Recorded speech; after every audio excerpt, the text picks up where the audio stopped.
সব হারিয়ে জাসেম এক ভবঘুরে যুবকে পরিণত হয়।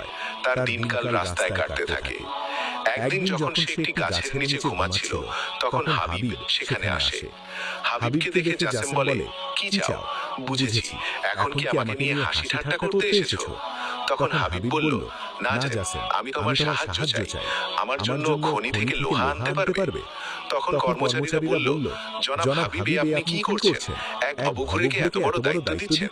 এর চেয়ে অন্য কাউকে দিন। তখন হাবিব বলল, না, এটা আমি জাসেমকে দিয়ে করাতে চাই, সে লোহা সম্পর্কে ভালো জানে।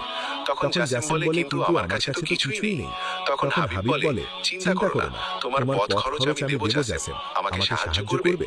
তখন জাসেম রাজি হয়, আর একটা ঘোড়া আর যন্ত্রপাতি নিয়ে মরুভূমি পেরিয়ে লোহার খনি থেকে হাবিবের জন্য ভালো ভালো লোহা নিয়ে আসে। সেই লোহা দিয়ে হাবিব খুবই দক্ষতার সাথে খুবই ভালো তরবারি বানায়। তার তরবারিগুলো দেখে সবাই নিতে চায়, আর সবাই বিভিন্ন দাম বলতে থাকে। কেউ 200, কেউ 300 মুদ্রা বলতে থাকে। তখন তাদের নেতা এসে বলে, 1000 মুদ্রা। এটি শুনে সবাই অবাক হয়ে যায়।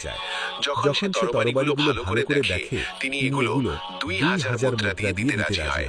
এটি শুনে সবাই সহ হাবিবও অবাক হয়ে যায়। এরপর বিকেলবেলায় হাবিব আর জাসেম একান্তে নিরিবিলি কথা বলে। সেখানে জাসেম তার কৃতকর্মের কারণে হাবিবের কাছে ক্ষমা প্রার্থনা করে এবং কৃতজ্ঞতা প্রকাশ করে।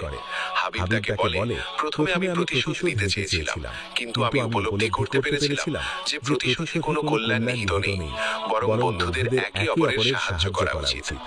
এরপর তারা দুজনেই ওয়াদাবদ্ধ হয় যে তারা চিরকাল একে অপরের বন্ধু হয়ে থাকবে। পরিশেষে হাবিব উপলব্ধি করতে পেরেছিল তার পিতা তাকে যেটা বলেছিলেন, সম্পদের চেয়ে গুরুত্বপূর্ণ সেই বিষয়টা হলো বন্ধুত্ব।